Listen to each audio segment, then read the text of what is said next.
Whereas Grant's like, who cares? Just do you. Whatever it takes, whatever makes you happy, just do it. Where he's like, I'm gonna go door to door, I'm gonna go car to car, I'm going to go house to house, I'm gonna go window to window. If I have to knock on windows, if this person doesn't even have the money to buy, they're gonna buy. No questions asked, that's how it is. What's up, boys and girls? Welcome to the YouTube channel. Make sure you tap the bell, subscribe, leave a like on the video, and comment down below. Yeah, who's the leader you aspire? I mean, not aspire to be, but someone you look up to as a pure leader? Honestly, it depends, to be upfront. Like the other day I was thinking about this because like I go in, you know what I mean, but you probably have the exact same thing where it's, you go in like, you go up and down sometimes in business where it's like not about sales or not about revenue. It's more like motivation. Yeah. Where it's like some weeks where you're like distracted by your girlfriend or your family. And then other weeks you're kind of just full-blown, dead-hearted focused on growing the business, which makes zero sense to me.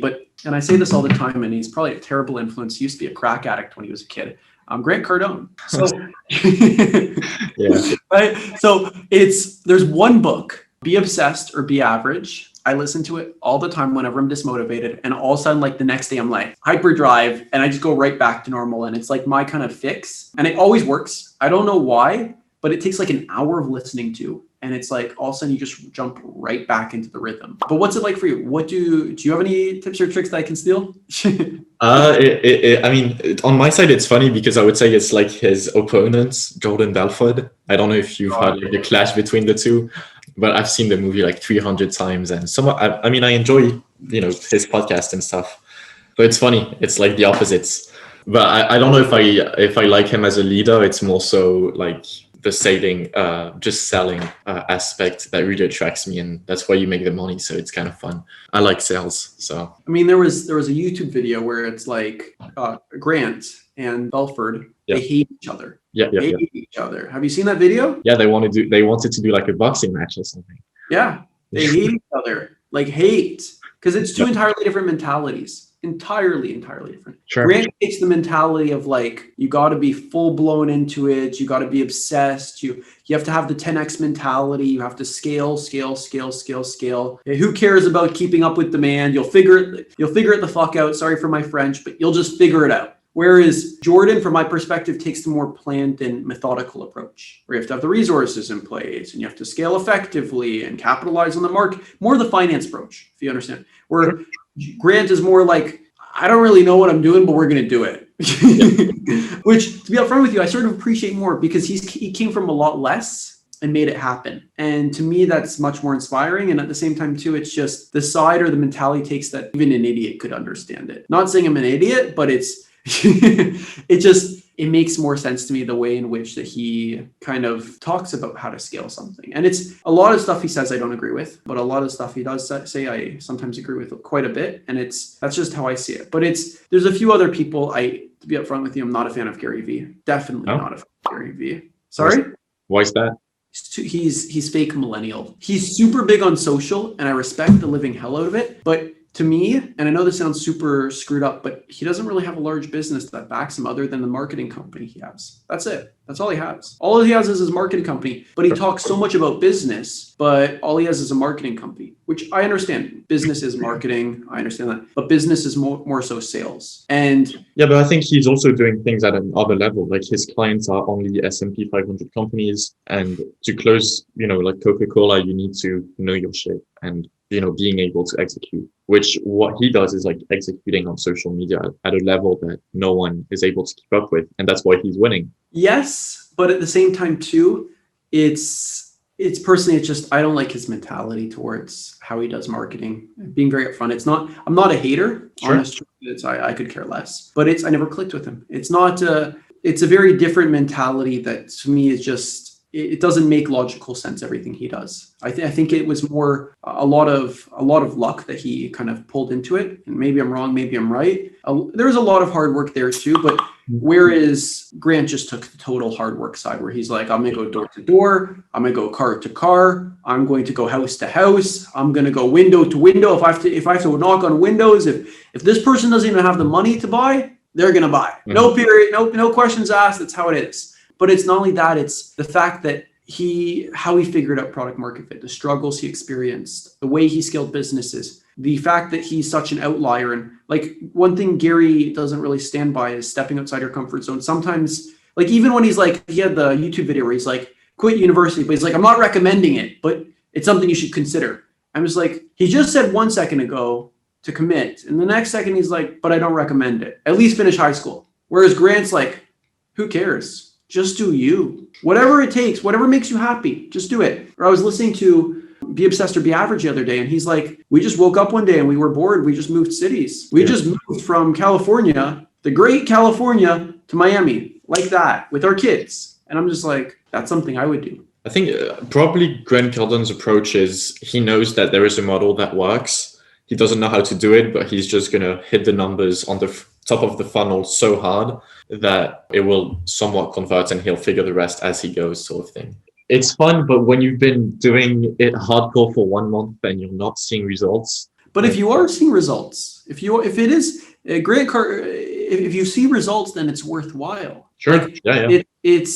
I mean, you're right. You might not always see results, and I get that, but then you try and try again. You try a different methodology, right? But some people like to be calculated, but the issue for me is if you're so calculated, you're going to spend more time calculating, and there's only so much you can test theoretical kind of environment. It's sometimes better just to say, just start and figure it out on the way. Almost my belief is you assemble the plane on its way down, right? And then it'll start flying. It'll go back up. That's more fun. That's more scary. That's more entertaining. Like literally if you scroll back to like October, I just said, right? And then I moved to the UAE. It was that spontaneous. And that's crazy. That's nuts, but it's been awesome. I don't regret it one bit. It's more people, I think, have to have the mentality of that side of things, of just the kind of screw it, let's do it mentality, rather than the let's think about this for the next 6 months and then make our decision, which some people like that. People are planners. I get that. Some people are like that. I take the side of just what's the worst that can happen. And you think about what the worst that can happen is, and then you say, okay, well, if that's the worst that can happen, what's the best that can happen? What's the most likely outcome as well? If you're cool with the most likely outcome, then you strive for the best to happen. And the most likely outcome might happen. Worst case scenario, realistically. Maybe the worst is that it all falls apart. But okay, then it falls apart. You go back to what you were doing before. You just change everything back to what it was. Yeah, you're gonna miss it. What the life you were living, but whatever. Then you miss it. You get back to it. You're gonna crave it again. Who cares? You know, whether it's for marketing or for any other sort of strategy and ventures, the mentality do you tend to stick to one person and what his advice is, or try to swallow as much information as you can and take it from there? To be honest with you, it's my biggest rule is I listen to like 2 or 3 audiobooks a week. Whenever I finish one, I write up a whole document. Seriously, I have a library of these where I call it what Josh learned from this book. Whatever I took away, whatever hit me the hardest. And then whenever I want to, I just reference it. That's my way of doing things. I don't really try to write down the whole book as it goes or try to document everything. I just say when I'm done the book, whatever I remember was probably important. Kind of makes sense, kind of doesn't, but that's how I am as a person. It makes most sense to me, and it means I get to enjoy the book itself. Sometimes I'll read books as well, and then I'll just kind of rip a page out of the book, actually, and then I'll just reference it later. Not on my wall, but I'll just rip out the page and then staple them all together. And I call them the highlights. And then sometimes I'll even pull out a highlighter and highlight shit. Mm-hmm. I think Gen Z, maybe millennials as well, get most of their teaching through YouTube and online courses. Why should we still do audiobooks or just books generally? That's a great question. And to be honest, I don't just do one, I do both. Yeah. I spend way more time than I'd like to admit on YouTube. I'm not much of a Netflix person. Like, to be honest with you, I watch YouTube probably 80% of the time. Netflix is like 20% of the time if I'm watching something. Whenever I'm going from anywhere to anywhere else or I'm not on a phone call and I'm working on my laptop, there's an audiobook playing in the background. That's how I'm able to get in so much audiobooks per week. And some weeks I can even get in up to 5, to be upfront with you. Like I go through a lot, like to the point where sometimes I don't even know the title anymore. I'm just taking in the information. I'm just like, what book is this? I think it's 80-20. No, it's not 80-20. What is it again? And I have to like reference back at my phone. I'm like, oh, it's that book. It's The Iceberg Effect. Oh, yeah. Cool. Okay. So it's all relative, but for me, it's when you listen to an audiobook or read a book, it's categorized, condensed information that all falls under one umbrella. Whereas what happens on YouTube or Netflix, I don't think Netflix is a good source for learning, but Udemy is great like audiobooks. It's basically the same thing, to be upfront with you. There's no real difference. But the biggest difference between Udemy and audiobooks is the barrier for entry. Someone that wrote a book put a lot more effort into it compared to a Udemy course. The reason why I say this is because anyone can publish a Udemy course. Publishing a book is a little bit harder, or I'd like to say a lot harder, especially if you're on Audible. It took a lot of effort. So that's one reason why I prefer audiobooks over Udemy. Whereas with YouTube, I adore YouTube because a lot of content creators are pretty rock solid. The only issue is it's short little pieces of content. It's not like you'll watch one video on acquisitions and the next video will be on taxes. There won't be a 1 hour video that's high quality content on acquisitions. But there will be audiobooks that you can read for 8 hours solely on acquisitions or the startup game. The amount of information you'll get is much more condensed and much more loosely held, whereas with audiobooks, it's not the same case. So that's kind of my perception. What are your thoughts, though? Yeah, I think different people retain information in different ways. Some people are very good at the academic systems and some others aren't. I know that when I graduated high school, I needed to study on YouTube. Notes I had throughout the years didn't help me. So I like that, the hearing aspect, I remember things a lot better that way. But yeah, I'm afraid that many people are, because of the attention span that keeps decreasing due to all social media, like people don't take the time to, go through like a 4-hour book or 8-hour book and kind of just watch like a 5-minute YouTube video and call themselves an expert, if that makes sense. But also, I mean, YouTube has a lot of great resources, but I very agree with you. So like, I wanted to learn how to become amazing at funnels recently. And first thing I did, I typed on YouTube .com secrets summary by Russell Brunson. And, the summary was like 30 minutes. I thought I knew a thing or two. And then I got the book. And now I was like, okay, now I really get it. You just get the full context, which really plays into your understanding, your core understanding of a principle. I like audiobooks, but I really need to, or audiobooks is great for me if I'm walking or my blood is flowing so that I can start thinking and imagining scenarios and things along those lines. No, I agree. And it's the only challenge is staying focused when you're listening to an audiobook and doing something else simultaneously and actually taking in the information. The best for me is car rides. I used to listen to music a lot, but car rides, like most people are in the car for like an hour a day. Maybe not with COVID, but an hour a day. Or you're in the shower, listen to music, most people. I don't. When I wake up, the first thing I do, play audiobook, right? It takes me 30 minutes to really kind of wake up, get out of bed. I sit on LinkedIn for a bit. I'm not really that engaged, but it's when I'm thinking the sharpest, if you get what I'm trying to say, because you're taking in the most when you first wake up. You're recognizing your surroundings, you're listening. Humans are built like that. So that's what I see. And then also when I go to bed, I'll either turn on YouTube or I'll listen to an audiobook. It depends on the mood that day. If it's been a really long day, it's probably just going to end up being like YouTube with my screen down, no brightness, just phone basically off, but playing audio. That's what it'll be some days. And it'll be something like really, really stupid, or it'll be something really, really educational, or it will be an audiobook. Most times it ends up being an audiobook, but it honestly depends on the day.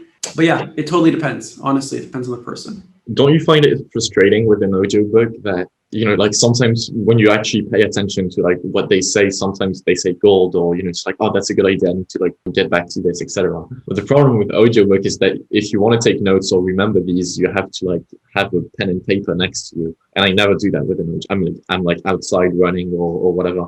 So my little frustration with audiobooks is that sometimes I'm like, oh, that's golden. Like I need to record this information, but that's just going to mean that I'm going to have to take time now to go through the ebook again and take notes, which is kind of annoying, and I end up not doing it.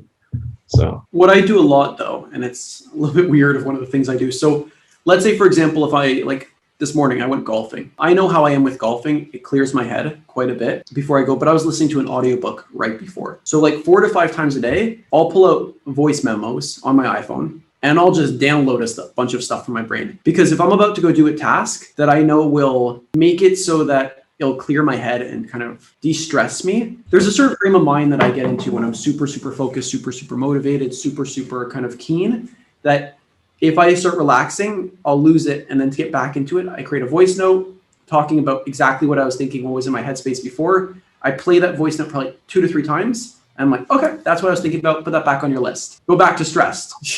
But I do with audiobooks too. So if I'm sitting in the car, before I hop out of the car, like when I'm parking, click voice memos, click record, and I'm like, okay, this is what you learned. This is backlog. Future Josh, please listen to this before end of day, and we'll talk more soon. Thanks. And I literally will do that to myself. And at the end of each day, I'll play them all, and I'll create one voice note of all of them. That's maybe 30 seconds to a minute of just like compressed download of the day, what happened, what went on. And then literally, if you go through my voice memos, you could say, okay, May 1st, okay, what happened? May 2nd, what happened? May 3rd, what happened? May 4th, even weekends, I do this too. I do this every day of the week. It's a little bit crazy, but that's how I don't have a diary. That's how I kind of keep track of what's going on in my life, whether it's been a good day or a bad day. And then what I'll also do is on my worst days, I'll listen to my best days. And on my best days, I'll listen to my worst days. So I can be grateful, or vice versa. It's also like one thing about entrepreneurship, it has rainy days and people don't see that. Is there ever a time where, you feel, I wouldn't say lost, but you feel like, you had a certain goal and now you're almost there and you don't, in the struggling times, like what are the things that help you get out of this rut and keep going? So I think the biggest thing for me is you take a break and then you set a new goal in that break. And you think about it a lot. And then you set that new goal, right? And that's kind of my philosophy of how I see you do things. And it really works. Really, really, really, really works. Mm-hmm. But you just have to be making sure that whatever your next goal is bigger than your last and harder to obtain than your last. Otherwise, you'll be doing this a lot and you'll get much more you'll keep getting dismotivated. And that's how I see it. So it's each goal should take you a minimum of probably 4 to 6 months to reach, at least. But it should be a goal that you would be looking at before and be like, that would never happen. It's not possible. And then you do whatever in your power to make that possible. And then in like 4 to 6 months, you'll turn around and be like, what I thought was impossible is now possible. Now I need to set something that's more impossible than that. Shit. Okay. What can I set? And then you keep going. And that's how we got rockets into space. Yeah. Right? That's how we got on the moon. We just kept setting goals. Okay, first, let's get a rocket take off the ground. Okay, let's get a rocket out of our atmosphere. Okay, let's get a rocket to come down to Earth safely. Let's get a rocket with people in it, come down to Earth safely. Let's get a rocket up in the air to go safely. Let's get a rocket into space. Okay, we got people back safely. Cool. Let's get people to the moon. Let's get them back safely. And then they just keep building. Same concept with business. You just keep building. Just keep trying. Okay, you hit it. Okay, trying, you hit it. Okay, trying, you hit it. And just keep doing that until you get to the point where you're basically just building until you're at a pinnacle or a height where you just look down and you're like, I can't even see the ground anymore. Mm-hmm. This is scary. You should still always be concerned. Maybe you might fall off the ledge. With any business, that's always the concern. But you have to look at it almost like a staircase. You build and build and build and build and build. And if you don't keep setting those goals, after a while, you're going to climb a few steps. You're going to get tired. It's expected with anything in life. But the trick that I've learned is just set goals before that for future goals so you can keep keeping yourself motivated, but also reward yourself. If you're going to set goals and you hit that goal and then you don't reward yourself at all, life's not worthwhile, right? You have to reward yourself. And it doesn't mean monetarily or something else, but say to yourself, and don't be like, okay, if I reach this goal, I got to go on vacation for a month. That's a terrible reward. Yeah. If I hit this goal, I get to do this. Like something stupid, right? Like today I was like, if I get all my tasks done, I'm ordering dim sum for dinner. Seriously. If not, I'll go back and go make myself something at home. Seriously. Sounds stupid. But I'll pick like different arrays of goals. Like yesterday, I stayed in the office late. I got everything I needed done. So I went golfing today. Something small, really, really, really, really small. Stuff that I enjoy equally to work, but stuff that will clear my head. Clear my head or something where I'm like, I'm really craving that. I really, really want that. And then you give yourself that, but nothing crazy. Like even the level I'm at, it doesn't mean, okay, I'm going to go skydiving this weekend if I hit this. That's crazy. That's nuts. Or I'm going to go buy myself a car this weekend if I hit this. No, that's too much. Maybe if you hit a mega goal. Okay, fine. But vacation is not like a reward. I don't believe vacation is a reward. Personally, like I was talking with one of my founding members of Convrtx the other day, and he's like, Josh, since the company was launched, we haven't seriously taken a vacation. Like seriously. I'm like, what do you mean? It's like, we haven't taken more than 2 weeks off, maximum. In almost 3 years, we haven't taken more than 2 weeks off. Mm-hmm. And I go, what do you mean? 2 weeks is a pretty big break. He goes, no, Josh. He goes, 2 weeks total. I'm like, you're right. You're pretty much right. He goes, sometimes you don't work full weeks, but it's like you're still working that day. You're not fully engaged, but you're still kind of engaged, right? But 2 weeks where it's like no work at all. Like I don't turn on my phone, I don't message anyone, I don't conduct any business. It doesn't happen.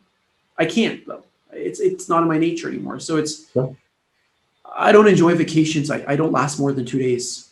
After 2 days, I start working. I just go back to work. I just work on the beach instead. That's healthy. I think as a business owner or a founder, that's expected of you at this point, or what you should expect. Be obsessed to be average. Is that a model that you found out by yourself with trial and error, or are you following someone's footstep? I was brought up like that, as well as it's always been my mentality. If I enjoy something, I get obsessive. I like it better that way. When you're obsessed with something and you see results much quicker, first of all, most people will see results at a rate like where it's like every few months they see a difference in their business. Every week I see a difference in the business.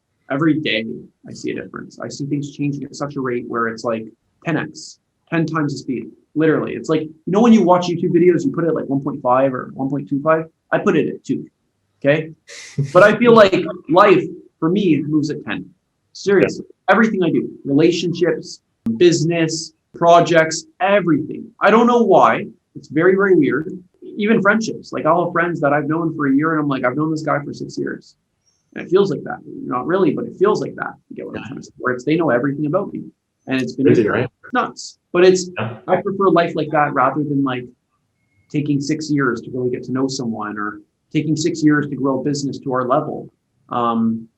Like I talked to a lot of different businesses. I got pitched today 6 times. And I'm like, so in 2 years, you're at this level of progress. I'm like, yeah, it's impressive. I'm like, no. They're like, what do you mean? Right? I'm like, in 2 years, I'd be 10 times your size. Mm-hmm. And people get offended by that, but it's the truth.